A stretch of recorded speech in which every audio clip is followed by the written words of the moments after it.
DBZ c'est bien, mais les fans de Dragon Ball vous voulez pas assumer que votre histoire elle n'est pas non plus si incroyable que ça. Elle est bien l'histoire, mais t'as des animés avec 10 fois meilleurs.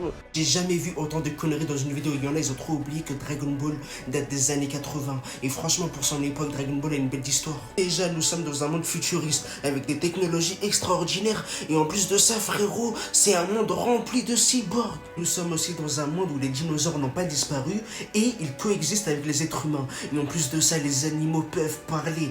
Déjà, tu peux avoir un chien qui peut être président d'une ville. J'ai juré, les gars, Dragon Ball pour son époque, c'est extraordinaire. Ça pouvait te faire penser à un univers de Star Wars, de Superman. Et le frérot, il nous a aussi dit qu'il y a 100 fois mieux en termes d'histoire. Et moi, j'ai envie de dire normal, car déjà, aujourd'hui, tout le monde s'inspire d'un peu partout. Alors qu'à l'époque, Akira Toriyama, il n'avait pas énormément de choix en termes d'inspiration, les gars. Et j'ai envie de te dire aussi qu'aujourd'hui, il n'y a plus d'intrigue dans Dragon Ball. Car déjà, même quelqu'un qui n'a jamais vu Dragon Ball ou qui n'a jamais vu d'anime, bien, tu vois, il saura un peu te dire c'est quoi l'histoire de Dragon Ball. Il saura te dire c'est qui Vegeta, c'est quoi un Super Saiyan, c'est quoi un Kamehameha. À l'époque, on avait tout découvert par nous-mêmes, les gars. Nous ignorons que Vegeta allait atterrir sur la planète Terre pour la détruire. Nous ignorons que Goku, il allait atteindre le Super Saiyan dans la planète Namek. Dragon Ball, les gars, c'est trop connu. Du coup, c'est normal que la nouvelle génération ou les gens qui viennent de débuter les animés ne sont pas intéressés par Dragon Ball.